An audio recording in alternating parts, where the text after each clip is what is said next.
സുരേഷും big boss ഹൗസിൽ എത്തി. സുരേഷ് ഇപ്രാവശ്യം മുടിയൊക്കെ നീട്ടി വളർത്തി താടിയൊക്കെ വെച്ചുകൊണ്ടാണ്, മുട്ടയൊക്കെ അടിച്ചല്ലായിരുന്നു നേരത്തെ പറഞ്ഞത്. സുരേഷ് പലപ്പോഴും എന്നെ ഞെട്ടിപ്പിച്ചിട്ടുണ്ട്. ഞാൻ നമ്മളെ ഭ്രമരം എന്ന വളത്തിലെ മോഹൻലാലിൻ്റെ കൂടെ അഭിനയിക്കുന്ന സുരേഷ് അതിൽ നിന്ന് ഒത്തിരി വ്യത്യസ്തനായിരുന്നു ഇപ്രാവശ്യം ബിഗ് ബോസിൽ കണ്ടപ്പം സുരേഷ്.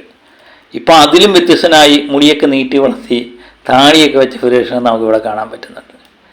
സുരേഷ് ബിഗ് ബോസിൽ വന്നു കഴിഞ്ഞാൽ സത്യം പറഞ്ഞാൽ ബിഗ് ബോസ് തന്നെ വെട്ടിലായി പോയ ഒരു സംഭവം നടന്നു. അതിൻ്റെ ഇടയിൽ ജിൻഡോയെ കണ്ടപ്പം ജിൻഡോയോട് പറഞ്ഞു, ജിൻഡോയെ കെട്ടിപ്പിടിച്ചുകൊണ്ട് പറഞ്ഞു, എടാ നീ പോകുമ്പോൾ നിനക്ക് കപ്പ് മതിയല്ലോ, നീ ഒരു കാര്യം ചെയ്യുക, ആ ചെക്ക് എനിക്ക് തന്നിട്ട് പോകണം എന്ന് ജിൻഡോയോട് പറഞ്ഞു കഴിഞ്ഞപ്പം സത്യം പറഞ്ഞാൽ ബിഗ് ബോസ് തന്നെ ഒരാപ്പിലായിപ്പോയി എന്ന് തോന്നി. കാരണം പുറത്തെ ഒരു ഗുരുതരമായൊരു കാര്യം അകത്ത് വെളിപ്പെടുത്തിയിരിക്കുകയാണ്. അപ്പം ജിൻഡോ നേരത്തെ തന്നെ പറഞ്ഞിട്ടുണ്ടായിരുന്നു സുരേഷിനോട്, എനിക്ക് കപ്പ് മാത്രം മതി, എനിക്ക് ചെക്കോ കാശോ ഒന്നും എനിക്ക് വേണമെന്നില്ല, അത് ഞാൻ അത് ആർക്കെങ്കിലുമൊക്കെ കൊടുക്കും, എനിക്ക് കപ്പ് മാത്രം മതിയെന്ന്. ആ കാര്യമാണ് സുരേഷ് ഓർമ്മിപ്പിച്ചിരിക്കുന്നത്.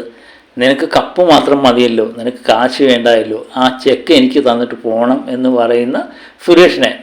അപ്പം ജിൻഡോയ്ക്കാണ് കപ്പ് എന്നുള്ളത് ഉറപ്പിച്ച് പറഞ്ഞിരിക്കുകയാണ് സുരേഷ്. ഏതായാലും സുരേഷ് പുറത്തു നിന്ന് ചെന്ന മത്സരാർത്ഥിയല്ലേ, മറ്റ് മത്സരാർത്ഥികളൊക്കെ അതെന്തുമാത്രം സീരിയസ് ആയിട്ട് എടുത്തു എന്ന് നമുക്കറിയില്ല. ഏതായാലും അല്പം നേരത്തെ കഴിഞ്ഞതിന് ശേഷം എല്ലാവരും വന്നതിന് ശേഷം അവരിരുന്ന് ആലോചിക്കുമ്പോൾ അവർക്ക് ഏകദേശം എല്ലാം പിടികിട്ടും. പുറത്ത് നിന്ന് വന്ന മത്സരാർത്ഥികളിൽ നിന്ന് ഏകദേശം എല്ലാം അവർക്കെല്ലാം മനസ്സിലായിട്ടുണ്ട് ജിൻഡോ തന്നെയാണ് മുമ്പിൽ നിൽക്കുന്നത് എന്നുള്ള കാര്യം.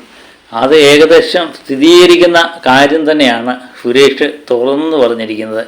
ഏതായാലും ബിഗ് ബോസ് ആകപ്പാടെ അബദ്ധവശാനായിപ്പോയി. കാരണം എന്തു പറഞ്ഞും പോയി, ഇനി അത് തിരിച്ചെടുക്കാനും പറ്റുമോ? പിന്നെ ഒരു വാണിങ്ങിൽ വർദ്ധിക്കി, പുറത്തെ കാര്യങ്ങളൊന്നും അകത്ത് പറയാൻ പാടില്ല എന്നുള്ളൊരു വാൺ ചെയ്ത് സുരേഷിനെ അടക്കി നിർത്തിയിട്ടുണ്ട്. ഏതായാലും സുരേഷും മറ്റുള്ള മത്സരാർത്ഥികളെല്ലാം പലപ്പോഴും പല കാര്യങ്ങളും പറഞ്ഞിട്ടുണ്ട്. എല്ലാവർക്കും അറിയാമെന്ന് തോന്നുന്നു അകത്തുള്ള മത്സരാർത്ഥികൾക്ക് പലരും. കാര്യം ലൈവൊക്കെ എഡിറ്റ് ചെയ്താണ് കാണിക്കുന്നത്.